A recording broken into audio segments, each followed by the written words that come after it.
The night my aunt called, I was lying awake anyway, not because I was expecting anything. I'd stopped expecting things from that side of my life a long time ago. But some nights the quiet gets heavy in a specific way, and you find yourself staring at the ceiling doing the kind of arithmetic that doesn't lead anywhere useful, counting years, mapping distances, turning over old decisions to see if they still look the same from the current angle. They usually do. It was 2:14 in the morning. I know the time because I looked at my phone before I answered, the way you do when a call comes that late, bracing for something. My aunt's voice was fractured. She said my mother's name. She said the word hospital. She said kidney failure, like she was reading it off a document she didn't fully understand. I sat up. She said the doctors weren't sure about the week. She said my brother was there, but he couldn't manage it alone.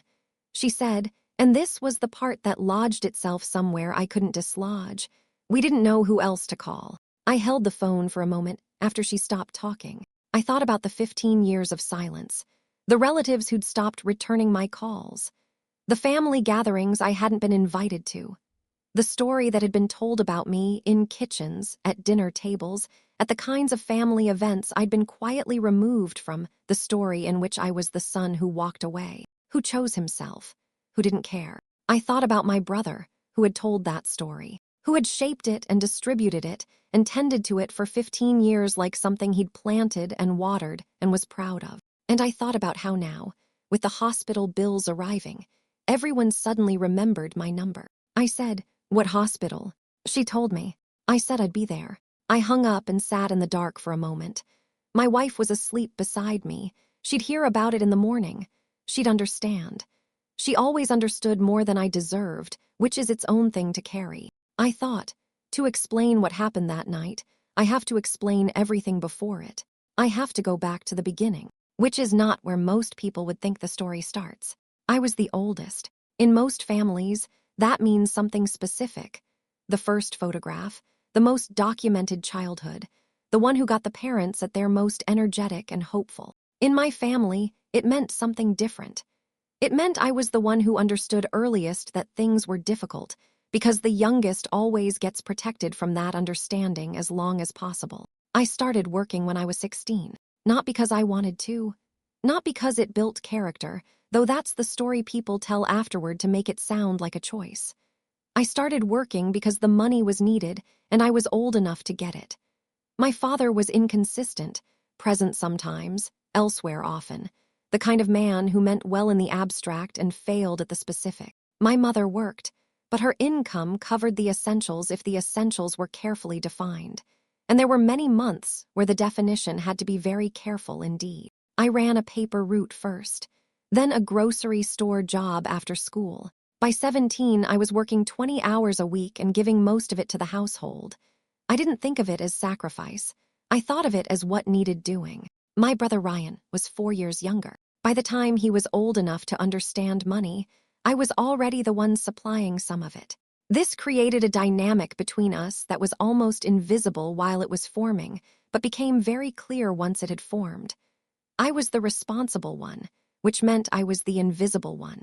Ryan was the young one, the charming one, the one whose failures were always attributed to youth or circumstance or the specific pressure of being the second child, which my mother spoke about with a seriousness that suggested she'd read a great deal about it. Ryan was funny. I don't want to be unfair to him. He was genuinely funny, quick-witted in a way that rooms responded to, the kind of person who knew instinctively how to make people comfortable. At family gatherings, he was the one people moved toward. He remembered everyone's birthdays.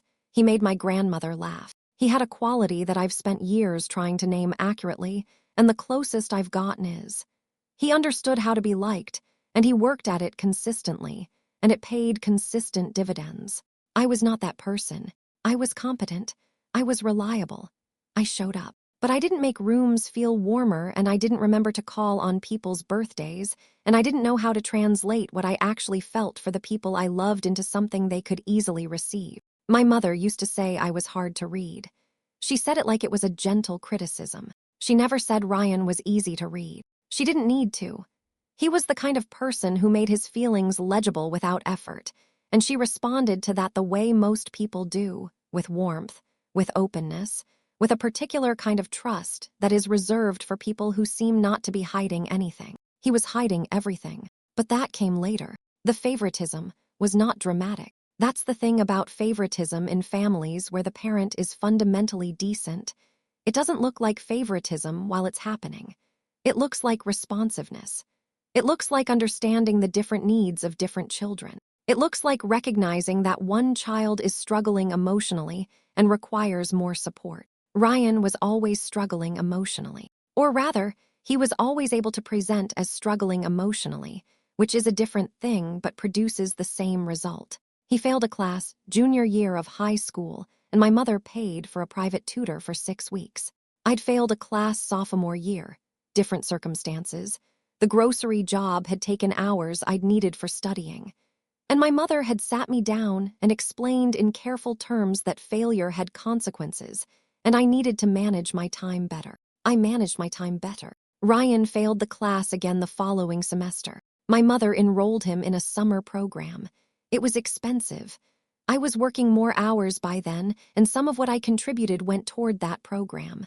I don't think my mother made that calculation consciously. I don't think she was aware of it, but it was true. By the time Ryan was in college, my mother took out a loan to pay for his first year, which I helped repay over the following 2 years without being asked, because the alternative was watching her carry it alone. I had a clear internal map of how our family worked. Effort from me was expected. Effort from Ryan was celebrated. Problems I created were my responsibility. Problems Ryan created were family problems, which meant they were everyone's problems, which meant they were often partly mine. I don't say this with the bitterness I felt then. I've had a long time to develop a more accurate understanding of it. My mother loved us both. She just expressed it differently, and the difference had consequences she never fully examined. The breaking point took years to arrive, as breaking points usually do. Ryan was 26.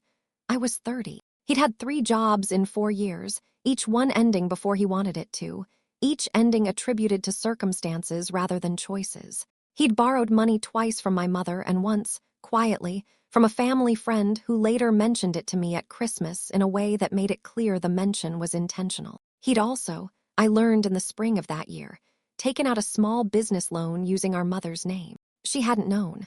I found out because the letter came to the house, and I was there. I was always there, stopping by after work, fixing things, doing the kind of consistent background maintenance of a person's life that never gets acknowledged because acknowledgement would require noticing it first. And my mother was upset in a specific way I recognized. Not angry, frightened. The loan was for $11,000. It had been open for 8 months. Ryan had made 2 payments. The bank was writing to request a resolution. I sat with my mother at the kitchen table, and we worked through what had happened. Ryan had wanted to start something, a small import business. The details were vague even to him. And he'd needed startup capital, and he'd known my mother wouldn't lend it to him, so he'd used her identity instead. When I asked her if she was going to confront him, she said, "He must have been desperate." I said, "He defrauded you." She said, "He's my son." I said, "So am I." She looked at me, and the look was complicated. She was not stupid, my mother, and she understood the weight of what I just said, but she said, "This is different." I spent the next 4 months quietly resolving the loan. I negotiated with the bank. I made 3 payments from my own account. I spoke to a lawyer friend about the liability exposure, and he told me the bank was unlikely to pursue criminal charges given the resolution, which was the best outcome available. I did not tell Ryan what I'd done. I did not ask for gratitude. I asked my mother once, when the whole thing was over, whether she understood what had happened, whether she saw it clearly. She said, "You know Ryan isn't as strong as you." I thought about that for a long time, and then I started thinking about leaving. I want to be accurate about this. I didn't leave in anger. I didn't leave as a statement. I didn't leave because I wanted to hurt anyone, or because I'd stopped loving my mother, or because I'd made a calculation about what I deserved versus what I was receiving. I left because I understood, finally, that staying was an arrangement that would continue indefinitely in the exact same form. Me absorbing, Ryan receiving, my mother believing she was being fair. And that understanding that and staying anyway was a choice I was making every day, and I didn't want to make it anymore. I was 30 years old. I'd been managing other people's crises since I was 16. I had a career that was going somewhere real, a woman I wanted to build a life with, a sense of what I might become if I stopped spending myself on things that weren't mine to fix. I told my mother I was moving. I gave her a month's notice. I set up automatic payments from my account to cover her utilities and a portion of rent. I did this quietly, without discussion, because she would have refused it if I'd made it a conversation, and I wanted it to be done rather than argued over. I moved to Portland. I called every week for the first 2 months, then less as the calls became difficult, not hostile, just thin. My mother had grown accustomed to me being physically present, and on the phone she didn't quite know what to do with me. Ryan had begun, I would later understand, his project of reinterpretation. The calls got shorter, then they got less frequent. Then, 1 year after I left, my aunt, a different aunt, my mother's sister, called to tell me that at a family Easter I hadn't been invited to, Ryan had told everyone that I'd abandoned my mother, that I didn't send money, that I didn't call, that I'd moved away and forgotten them. I said, "That's not true." She said, "I know, sweetheart," but he was very convincing. I asked to speak with my mother about it. My mother said, "Ryan's just hurt." I said, "About what?" She couldn't answer that. I spent 2 weeks trying to correct the record, calling relatives, explaining, documenting, trying to be factual about things that people had already emotionally decided. It didn't work. Correction rarely works once a narrative has been accepted socially. The story about me, the absent son, the selfish one, the one who chose himself, was more emotionally coherent than the truth, which was complicated and required understanding context that people hadn't been present for. I stopped trying. I moved forward. The 15 years between leaving and the phone call at 2:14 in the morning were, and I say this without performance, the best years of my life. I'm aware that's supposed to sound sad in this context. It doesn't feel sad to me. I built something real. I married a woman named Claire, who is the most honest person I've ever known, and who has a gift for seeing situations clearly that I have found indispensable in every dimension of our life together. We have 2 daughters, 11 and 8, who are funny and specific and themselves in ways that still surprise me. I have a career in logistics consulting that I find genuinely engaging, and that has provided, over time, a comfortable and stable life. None of that came from my family. All of it came from the choices I made after I left them. The family existed at a distance. I heard about events secondhand from the one aunt who maintained genuine neutrality, from occasional social media glimpses, from the specific texture of the silence on the days that should have included contact. Ryan got married, had a son, got divorced from what I understood within 3 years. My mother moved to a smaller apartment. I sent money, every month without exception, for 15 years. Not large amounts. I wasn't wealthy in those early years, and later, when I had more, I kept the amounts calibrated to what felt genuinely useful rather than performative. I transferred it to an account I'd set up specifically for my mother before I left, an account I'd explained to her carefully, whose access I'd ensured she had. I never mentioned it to anyone. Not to Claire for the first few years, not because I was hiding it, but because it felt private in a way that was hard to explain. Later I told her, and she understood without commentary, which is one of the things I mean when I say she's honest. I thought about those transfers sometimes. Whether my mother was using them, whether they were reaching her life in any tangible way. The account had been set up directly in her name, with my contributions coming in monthly, so there was no reason they shouldn't be. But there were small things, over the years. Comments that filtered back through my neutral aunt. Mentions of my mother not being able to afford something that she should have been able to afford. A conversation my aunt reported once in which my mother had said, with what sounded like genuine frustration, that I never helped her financially. I filed these away. I told myself there was probably an explanation. I told myself I'd look into it properly someday. Someday kept not arriving. My mother's kidneys had been failing slowly for 2 years, apparently. Ryan knew. The aunt who called me that night knew. Several relatives knew. Nobody had told me, which was consistent with the version of the family story in which I wasn't a relevant party. When the acute crisis came, a rapid deterioration over 3 days that landed her in the ICU, Ryan had been at the hospital for 48 hours and was, by all accounts, genuinely overwhelmed. He called relatives. The relatives called each other. Eventually, someone reached my aunt, who reached me. By the time I arrived at the hospital 2 days after the initial call, my mother was stable but serious. Dialysis 3 times a week, potential transplant evaluation. The treatment costs were significant and ongoing, and the insurance coverage was partial, and the gap was going to require real money. Ryan was in the family waiting room when I got there. He looked tired. He also looked something else, slightly off balance. The look of a person who has been telling a story for a long time and is suddenly unsure of the terrain. He said, "I'm glad you came." I said, "Of course I came." He said, "Mom's been asking for you."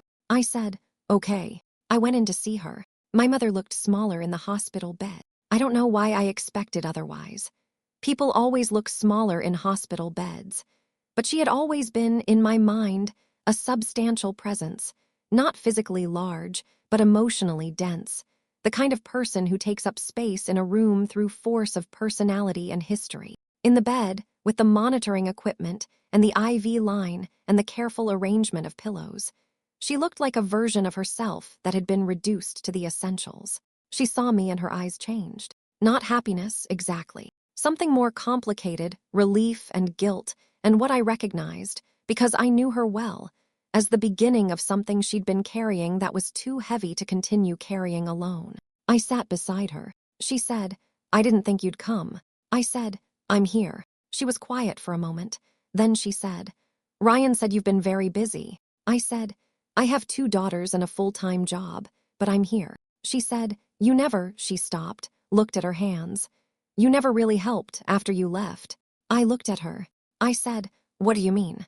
She said, "Ryan does everything. He's always been the one, after you left." She stopped again. I felt something very still settle in my chest. I said, "Mom, I've been sending money every month for 15 years.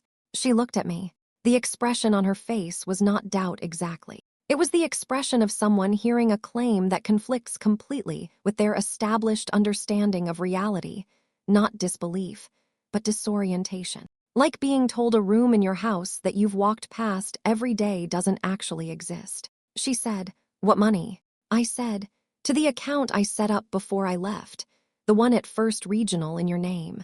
I've sent a transfer every month since I moved." She shook her head slowly. Not disagreement, confusion. She said, "I don't have an account at First Regional." I sat very still.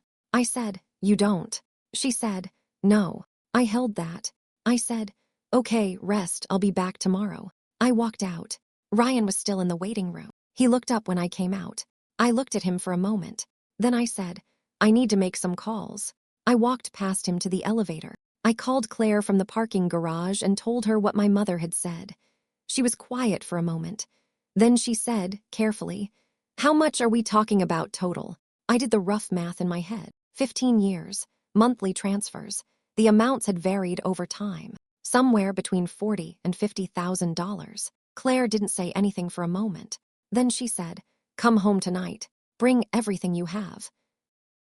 The relatives started calling the next morning. Not all of them, but enough that by 9 o'clock I'd heard the word selfish twice and the phrase "your poor mother" 4 times, and one uncle had left a voicemail that used the word abandonment in a tone that suggested he'd been waiting years for an appropriate occasion to deploy it. I let the calls go to voicemail. Claire sat across from me at the kitchen table with her laptop open and a legal pad beside it. She'd been up before me. She'd already printed the transfer records from our bank, 15 years of monthly outgoing payments, each one labeled with the same account number, each one showing as completed on our end. She slid the stack across to me. $43,200, she said. "Give or take." I looked at the number. She said, "The account number. Do you still have the original setup documents?" I did.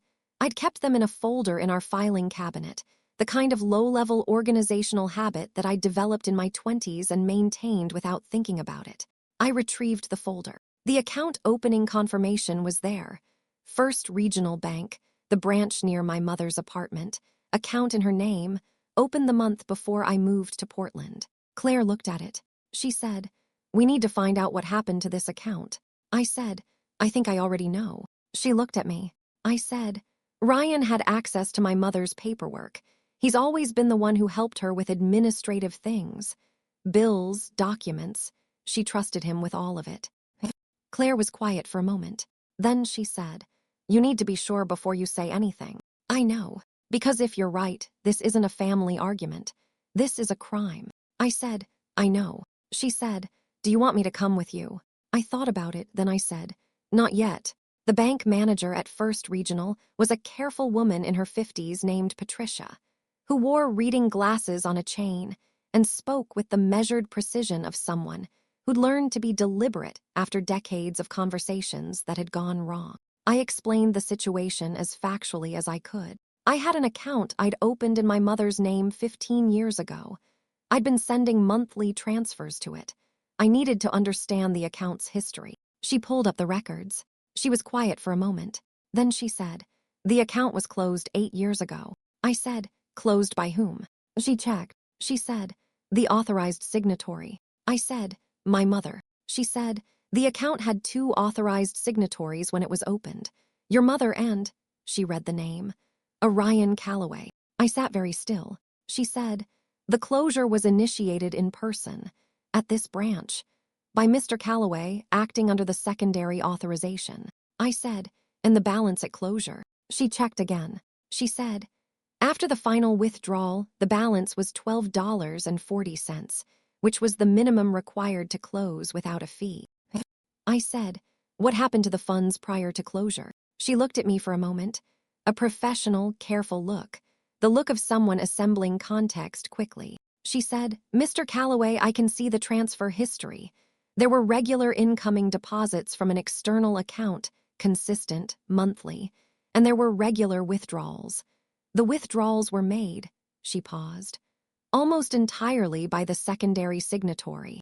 I said, "My brother." She said, "Yes." The branch was quiet. Someone was making coffee somewhere in the back. I could hear the machine. I said, "I'd like copies of the complete transaction history." She said, "I can prepare those for you today." I drove to the hospital that afternoon, not to confront anyone, not yet.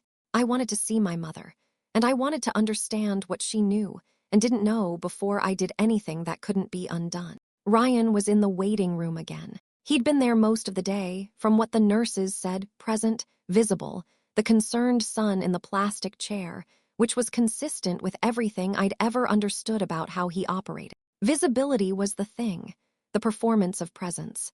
I nodded at him. I went in. My mother was more alert than the day before. The color was better. She asked about Claire, about the girls, with the slightly formal interest of someone asking about people she knew by description rather than relationship. I answered her questions. Then I said, gently, "Mom, I want to ask you something and I need you to be honest with me." She looked at me. I said, "Do you remember when I left for Portland that I set up a bank account for you? At First Regional, down the street from your apartment." She thought about it, then said, "Vaguely, you said you were going to send money. Did Ryan help you with the paperwork?" A pause. "He helped me with most things. After you left." She said it without accusation, just fact. "Did he ever mention the account to you? After I set it up?" She frowned slightly. I think he said the account didn't work, that the transfers weren't going through. He said you'd probably stopped sending anything." I held that. She said, "Was that not true?" I said, "No, Mom, that wasn't true." She was quiet for a long time. Then, very carefully, she said, "What happened to the money?" I said, "I'm still putting the full picture together. I'll show you everything when I have it." She looked at the window. Outside, the afternoon light was thin and gray. She said, "Ryan handles all my finances. He has for years. He says it's easier." I said, "I'm sure he does." I stayed another hour. We talked about other things, the girls, a book she'd been reading before she got sick, a neighbor she liked. I held her hand when I left. In the elevator down, I stood very still and thought about a man who had spent 15 years telling an entire family that his brother abandoned their mother. While he was stealing the money his brother sent her. It took me 2 weeks to assemble everything. The bank records from First Regional, 13 years of transaction history before the account was closed, showing every incoming transfer from my account and every outgoing withdrawal by Ryan, with timestamps and amounts. The account closure documentation. The new account he'd opened at a different bank 6 months after the First Regional account closed. I couldn't access that one directly, but the pattern was clear enough from what I had. I found other things too. Conversations my neutral aunt remembered, reconstructed carefully. A reference a cousin had made years ago to Ryan, managing my mother's finances. An email Ryan had sent to a relative 7 years ago, forwarded to me finally by that same cousin who had started, quietly, to reconsider some things. An email in which Ryan described calling me multiple times to ask for financial support and being refused. I had the transfer records, showing $43,000 in outgoing payments from my account. He had an email claiming I'd refused to help. I sat with both documents for a while. Then I called Ryan. I said, "I need you to come to Mom's apartment on Saturday.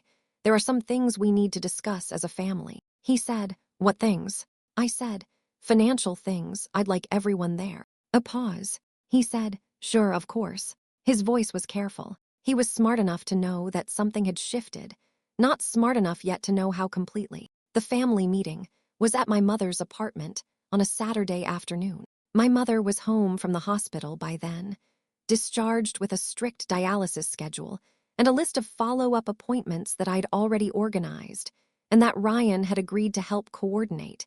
In the generous way, he agreed to things he had no intention of following through on. There were 8 people there. My mother, Ryan, 3 aunts, 2 uncles, a cousin who'd been the one to forward the email and who sat near the door with the expression of someone who has decided to witness something rather than participate in it. I stood at the kitchen end of the room. I had a folder. I said, "I want to start by saying that I didn't come back here to make this a fight. I came back because my mother is sick and she needs support. But some things have come up that I think everyone in this room deserves to know, because some of you have been operating on information that isn't accurate." Ryan was sitting on the couch. He was doing his stillness, the practiced calm he deployed when he needed to appear unworried. I opened the folder. I said, "Before I left Portland 15 years ago, I set up a bank account at First Regional in my mother's name. I have been sending monthly transfers to that account every month for 15 years. Total amount, $43,200. I put the transfer records on the coffee table. Nobody spoke. I said, "The account also had a secondary signatory. Ryan was added to the account to help my mother manage it, since she sometimes found administrative things difficult." I put the First Regional transaction history on the table. I said, "According to the bank records, the incoming deposits, my transfers, arrived every month without exception. The outgoing withdrawals were made almost entirely by the secondary signatory. The account was closed 8 years ago with a balance of $12. I looked at Ryan. He said, "Those withdrawals were for Mom's expenses. I was managing her. I have my mother's expense records," I said. "Her rent, her utilities, her medical costs for the period covered by these statements. The withdrawals from the account significantly exceed her documented expenses during that period." He said, "There were other things. You don't know everything that." "Ryan," I said it quietly, "I have the records." The room was very still. One of my uncles, a man named Gerald who'd left me the voicemail about abandonment, picked up the transaction history and looked at it. He was not a sophisticated financial reader, but the pattern was not sophisticated. Regular deposits, regular withdrawals. Name on the withdrawals, Ryan Calloway. He set it down. He said to Ryan, "Is this accurate?" Ryan said, "It's more complicated than it looks." Gerald said, "Is it accurate?" Ryan said, "I was managing her finances. I made decisions about what she needed." "Did you tell her the transfers weren't going through?" I said. "Did you tell her I'd stopped sending money?" A pause. "She was worried about you," Ryan said. "I didn't want her to think you didn't care. You told her I didn't care. You told her I'd stopped helping. You told everyone in this room I abandoned her." I kept my voice level. I'd practiced this. "While you were withdrawing the money I sent her every month, my mother was in the armchair by the window. She said very quietly, 'Ryan.' He looked at her. She said, 'Did you take the money?' He said, 'Mom, it wasn't like Did you take it? The room waited. He said, I needed it. Things were bad for a while, and I always meant to put it back. I was going to. Did you tell people I abandoned her? I said. Yes or no? He looked at the table. He said, people were asking questions about where you were, about why you left. I had to explain it somehow. You had to explain it, I said. He said nothing. I looked at the room. At Gerald, who was looking at his hands. At my aunts, each processing this at her own speed. At the cousin by the door, who had the expression of someone whose existing suspicions had just been confirmed with more precision than they'd expected. I said, I'm going to continue helping my mother. I'm going to pay for her treatment. I'm going to be here as often as I can manage. That's not a negotiation, and it's not conditional on anything. She's my mother. I looked at Ryan. I said, I'm not going to take this to the police. That's my choice, and it's because of what it would do to my mother, not because of anything you deserve. But I need everyone here to understand what actually happened. Because I've spent 15 years being the person who abandoned his family, and I'm done with that story. I closed the folder. I sat down. The room was quiet for a long time. Ryan left the apartment about 40 minutes later. He didn't say much on his way out. He said something to my mother that I couldn't hear. She turned her face away from him, which I'd never seen her do before, not once in 30 years of watching her find ways to accommodate him. And then he picked up his jacket and left. The relatives filtered out over the next hour. Gerald shook my hand on his way to the door, a long grip, no words. One aunt cried quietly in the kitchen. The cousin who'd sent me the email found me near the window and said, I should have said something sooner. I want you to know that. I said, you said something when it mattered. He nodded and left. I stayed. I sat with my mother in the apartment after everyone had gone. The two of us in the evening quiet, the city making its ordinary sounds outside. She said, I believed him. I said, I know. She said, for 15 years I thought. She stopped. I said things about you to people, things that weren't. Mom, I need to say it. I let her say it. She said, I'm sorry. I should have asked you. I should have called. I let him tell me what to think about my own son. I said, you trusted him. He was there. It made sense. She said, it wasn't fair to you. I said, no, it wasn't. She looked at me for a long time. The way she used to look at me when I was very young, before the family dynamics had calcified, before I'd become the responsible one and Ryan had become the charming one, and the roles had stopped being descriptions and started being definitions. She said, you kept sending the money, even when I didn't, even when you thought I didn't know. I said, you're my mother. She reached over and took my hand. We sat like that for a while without speaking, and outside the window the light changed as the sun went down, and in the silence was everything that had been misunderstood for 15 years.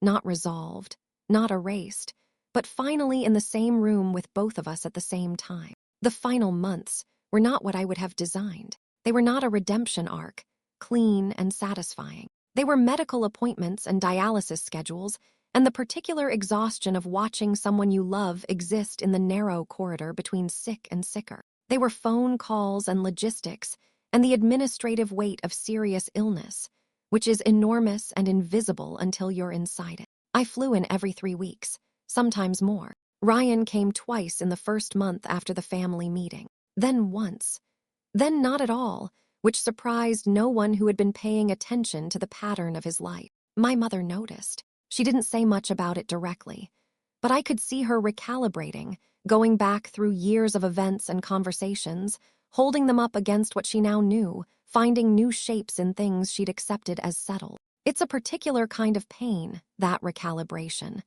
The discovery isn't the worst part. The inventory is. She asked me once, about 6 weeks before the end, whether I was angry at her. I said, I was for a long time. She said, and now? I thought about it honestly. I said, now I think you made the choices that made sense to you with the information you had. He made sure you had the wrong information. That's not your fault. She said, I could have asked. I said, yes. She said, why didn't I? I said, because it's harder to question the people who are present than the people who aren't. She was quiet. Then she said, you were always the easier one to doubt, because you didn't. She paused. You were never good at making me feel needed. I said, no, I wasn't. She said, Ryan made me feel needed. I said, I know. She said, that's a terrible reason to believe someone. I said, it's a very human reason. The last time I saw her awake, she told me she was proud of me. She said it plainly, without the hedges and qualifications she sometimes put around emotional statements, the slight retreats. She just said it and looked at me, and I said thank you and held her hand. And that was the last real conversation we had. She died on a Tuesday morning in March. I was there. The funeral was on a Friday, gray and cold. The kind of early spring day that hasn't decided what it wants to be yet. Most of the family came. Ryan was there at the edge of the group, in a dark coat I'd never seen before. He stood apart in the way that people stand apart when they know the room has changed around them. Not ostracized, exactly. The family was too polite for anything that visible, but the warmth that had always surrounded him was gone, replaced by a careful, neutral distance that I suspected he was going to be carrying for a long time. I didn't speak to him. After the burial, the family gathered at my aunt's house. There was food, coffee, the muted, circular conversation of grief that moves from memory to memory without landing anywhere. I sat with my daughters for a while. Claire had brought them. Felt they were old enough, and she was right, and watched them navigate the strange geography of a family gathering where they knew almost no one. My Uncle Gerald found me near the back of the room. He was a large man who had always reminded me of someone who'd been told he was significant and had spent his life trying to live up to it. Not unkind. Just certain, in the way of people who have never had serious reason to doubt their certainties. He stood beside me for a moment without speaking. Then he said, "For 15 years, I thought you abandoned your mother." I looked toward the window. Outside, the backyard was bare and brown, the trees just beginning to think about what came next. I said, "No." I let a moment pass. I said, "I was the only one who stayed." Gerald was quiet. He nodded, slowly once. Then he walked away, and I stayed where I was. And through the window the light was thin and pale, and the yard was very still. And somewhere in the house my daughters were talking to someone, their voices carrying the easy warmth of people who have nothing to explain. My brother spent 15 years convincing everyone that I abandoned my family. It only took one hospital bed to reveal who really had. The money I sent didn't come back. The years I spent as the family villain didn't unhappen. My mother's last months were not enough time to undo 15 years of distance, and I've stopped pretending they were. What I have is this. I know what I did. I know what he did. I know the difference between the story and the truth. And the truth, in the end, found its own way home. It always does. It just doesn't always arrive in time to matter to the people you most wanted to tell it to.